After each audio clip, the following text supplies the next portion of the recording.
Hello tout le monde, j'espère que vous allez bien. Je vous fais une petite vidéo pour vous parler du métier de la prothésie ongulaire. Donc être prothésiste ongulaire, on entend de tout. Moi, depuis ma carrière, ça fait 14 ans maintenant que je suis prothésiste ongulaire. Et on m'a fait pas mal de réflexions, on m'a gratifié ou pas. Donc voilà. En fait, je voulais voir plusieurs points dans ce podcast pour vous parler de tout ça. Nous allons commencer par la reconnaissance diplômante. Malheureusement, ce n'est pas un métier qui est reconnu par l'État et du coup, ça va engendrer dans les têtes de certaines personnes le fait que du coup, ce n'est pas reconnaissant pour eux, le fait que ce n'est pas diplômant. Oui, malheureusement. Mais il est toujours important de se former et de faire une formation. Certes, c'est un métier qui est ouvert à tout le monde et à tous, mais il faut se former. Ok, c'est très, et je ne le répéterai pas assez, important. D'accord ? Après, il ne faut pas confondre une esthéticienne. Moi, par exemple, je vais vous parler par rapport à mon expérience. J'ai mon CAP d'esthétique et mon BP, mais je suis aussi prothésiste ongulaire. Donc, en fait, j'ai mes 2 diplômes et ma formation prothésiste ongulaire. Mais une esthéticienne n'est pas obligée d'être prothésiste ongulaire. Ok ? Comme une prothésiste ongulaire n'est pas obligée d'être esthéticienne.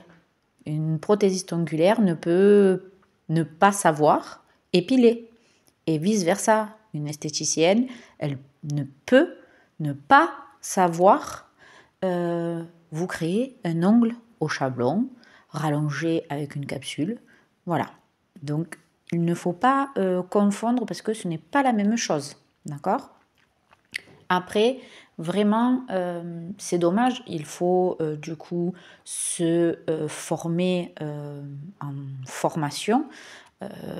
Il existe des milliers de centres de formation. Faites attention à demander de devis, à échanger via téléphone. C'est très important. On en oublie ça de nos jours, mais mesdames, prenez un numéro de téléphone. Parlez avec la formatrice, c'est toujours mieux.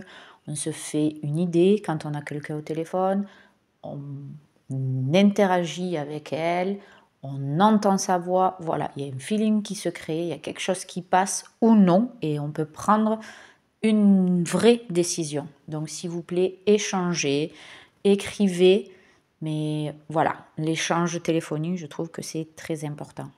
Et donc, du coup, ces formations-là, on en voit de tout et n'importe quoi. Ça peut être un autre sujet, mais dans tous les cas, il faut être formé à la prothésie ongulaire parce que c'est un réel métier. Ce n'est certes pas reconnu par l'État, mais la prothésie ongulaire, c'est un métier dans le sens où on doit savoir plein de choses. Nous devons apprendre l'ongle en lui-même et toutes les théories des produits, les outils, l'hygiène, à quoi sert tel ou tel produit, pourquoi le mettre à cette étape-là et pas à une autre. Voilà, on a tellement de choses. La prothésie ongulaire, c'est tellement vaste. Vous allez avoir les bonnes techniciennes. Vous allez avoir les stylistes ongulaires, toutes celles qui font des nail art, du dessin, c'est énorme. Donc voilà, c'est tellement vaste, donc oui, c'est un réel métier. Dans le sens où on ne fait pas que des ongles, parce que ça aussi, oh ça va, vous faites des ongles, oh vous êtes assise, oh ça va, vous êtes entre filles toute la journée, oh ça va, tu es assise. Voilà, on entend des vertes et des pas mûres, pour être franche. Ensuite, moi, je parle toujours en connaissance de cause. Je vais parler tout le long de ce podcast de mon expérience, en fait.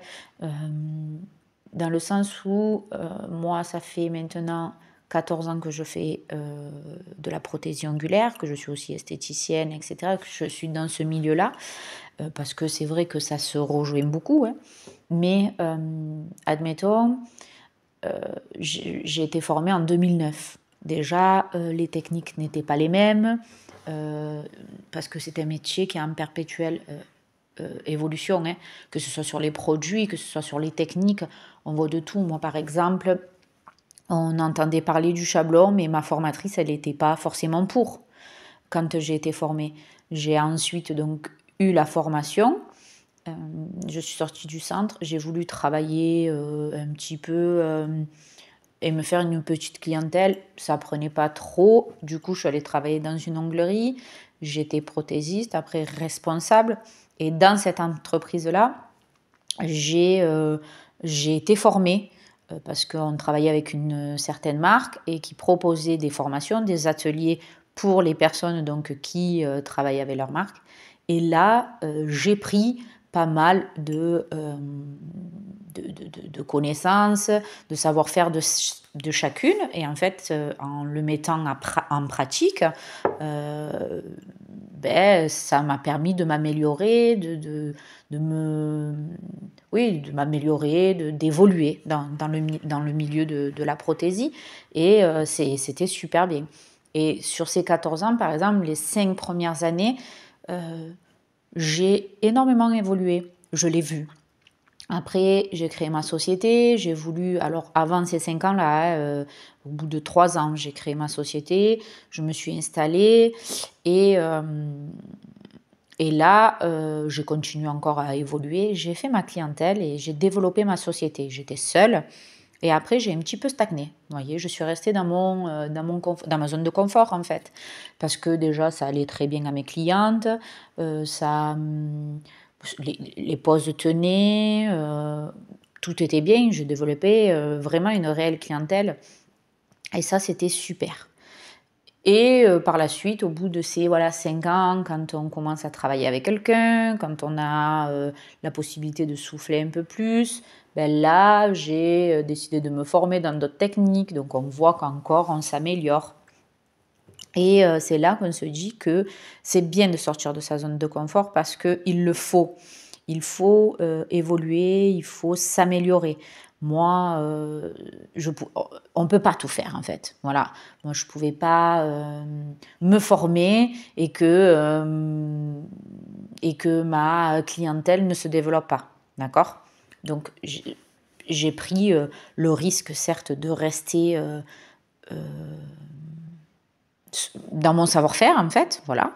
Mais ça m'a permis de développer ma clientèle. Et une fois que ça c'était bien installé, voilà, j'ai mis en place d'autres choses. Mais pendant ces 5 ans, j'ai eu pas mal de retours sur oh là là, mais tu arrives à gagner ta vie.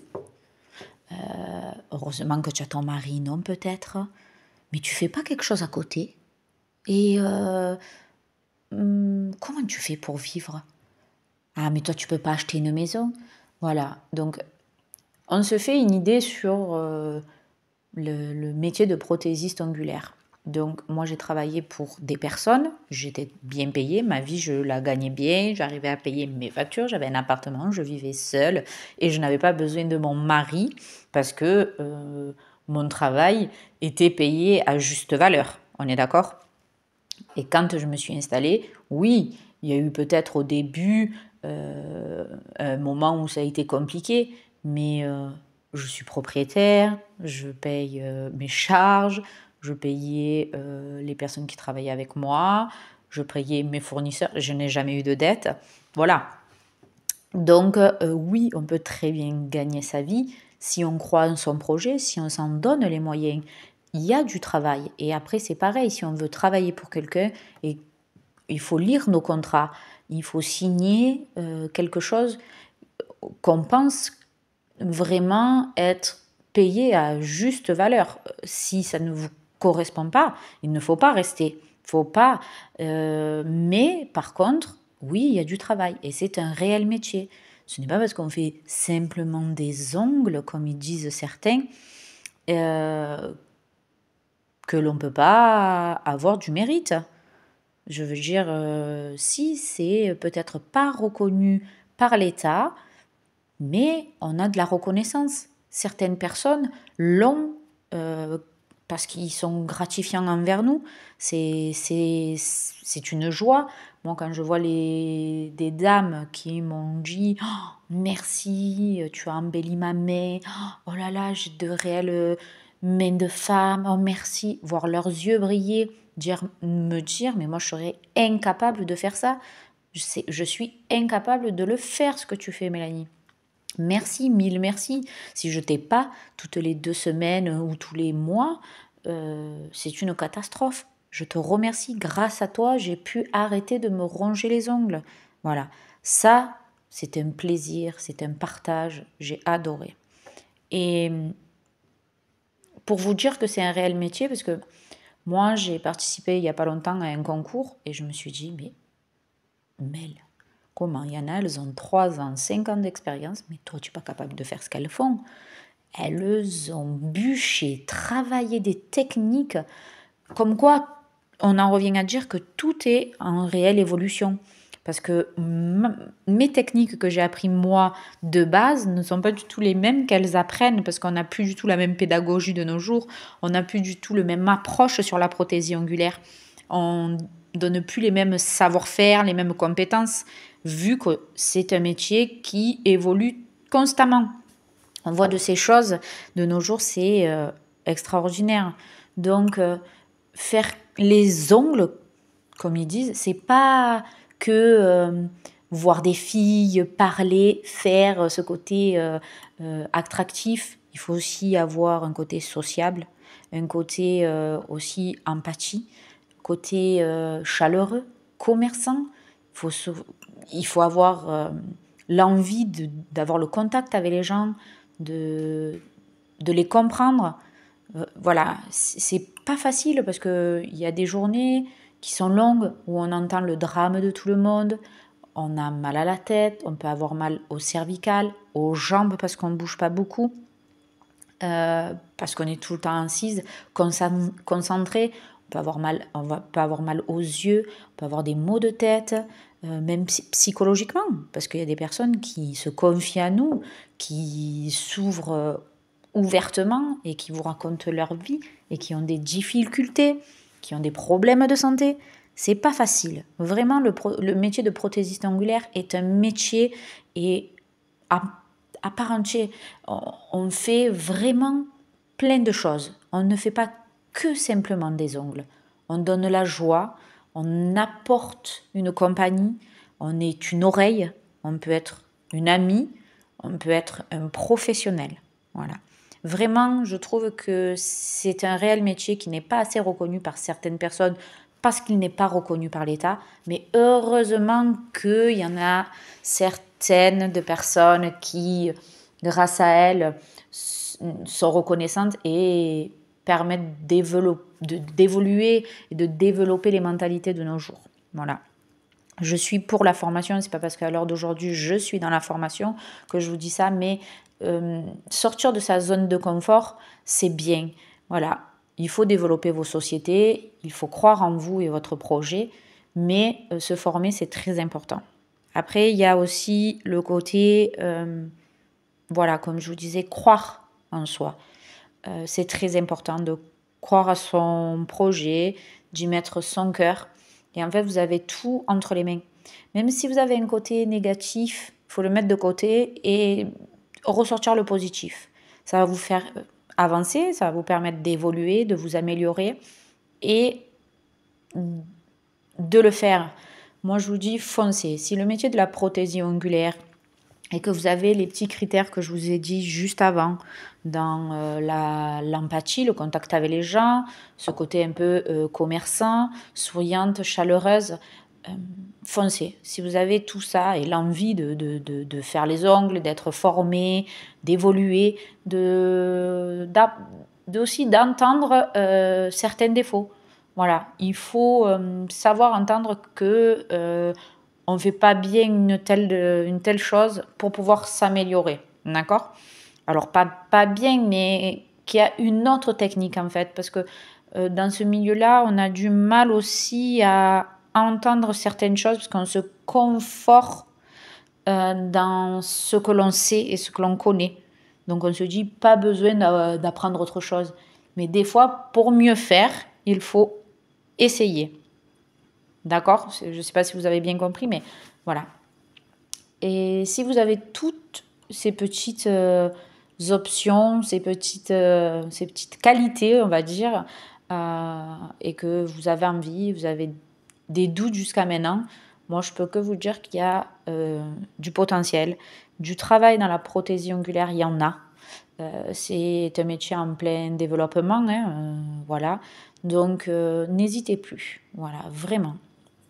Après, il y a d'autres sujets que j'aimerais aborder, parce que moi, je pourrais vous en parler pendant des heures et des heures de la prothésie. Mais si la vidéo vous a plu et que le podcast, surtout, parce que c'est pas une réelle vidéo, mais le podcast vous a plu, on pourra essayer de parler de la formation en tant que prothésiste ongulaire, de l'expérience professionnelle aussi. Voilà, si vous avez envie, n'hésitez pas à vous laisser un petit commentaire, vous likez la vidéo, vous pouvez partager un maximum aussi, vous abonner. Et je vous referai des petits podcasts comme ça sur certains sujets de la prothésie. Mais voilà, vraiment, si la prothésie vous plaît, on peut en vivre. C'est un réel métier et croyez en votre projet. Vous verrez que ça va le faire. Vous avez tout entre les mains. Je vous dis à bientôt et belle journée. Bye.